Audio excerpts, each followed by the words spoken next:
This is Darren. I'm at Janet's street corner protest at the intersection of highways K and N, and I blog at rebootcongress.blogspot.com, and I wanted to ask Janet a few questions about her street corner protest. I wanted to start, just tell me a little bit about the history. When did you start this protest? Well, the first time was April the 15th. I was out here alone in my lawn chair and this silly hat, and I was carrying a sign that said, "One voice against socialism." Scared to death. People were honking and waving, and I thought, people are agreeing with me. So is that what sort of drove you to make this a weekly event? Have you been here every weekend since then? No, I have not. Actually, we went on a long vacation, national parks and all that, and then about 5 weeks ago, we started up with 18 people on this corner, and we've been here every Saturday between 1 and 2 since then, and we've gone almost up to 100 people in attendance. Have you gotten contacted by other people leading corner protests, and if so, where are they? Are they other places in the country, other places in Missouri?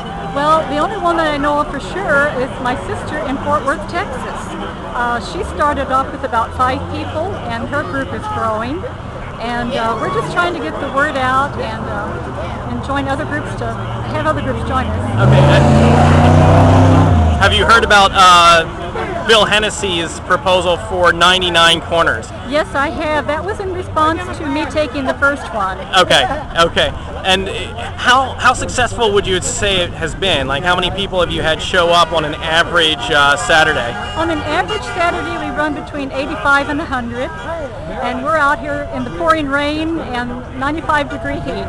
Okay, and how large do you think the crowd is today? I mean, it looks like it's a fairly sizable crowd It's around comparatively. 300, at least 300 people. I've had 2 people counting, and they've come back with that number. You said about 300? 300.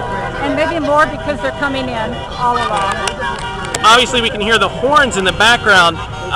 Is this typical of the event? This is my first Saturday here. Yes, it is. We're getting lots of support from people driving by. That's why I chose this particular corner. It's very heavily traveled. Do you have an idea of how many cars pass here? I don't. Okay. I don't. You'd have to ask the police about that. Okay.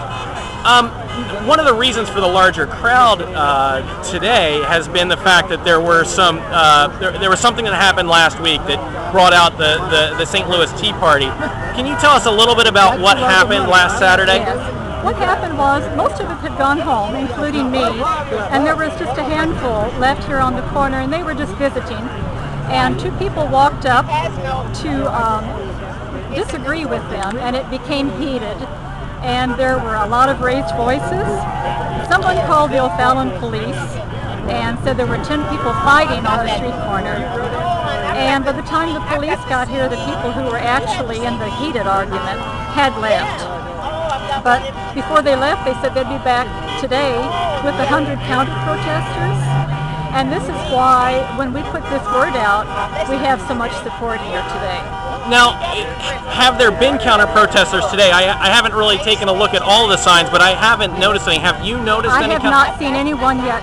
But what has happened is, they came at the very end when everyone was almost gone.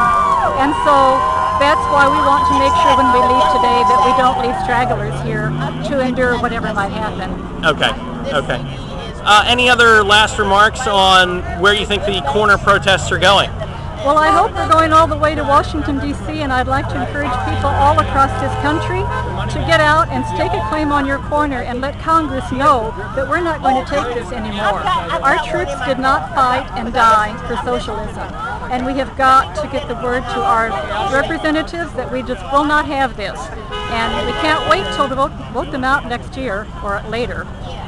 We need to get the word out now, and Americans need to stand up for our children and our grandchildren. Thank you, Janet. Thank you. You take care.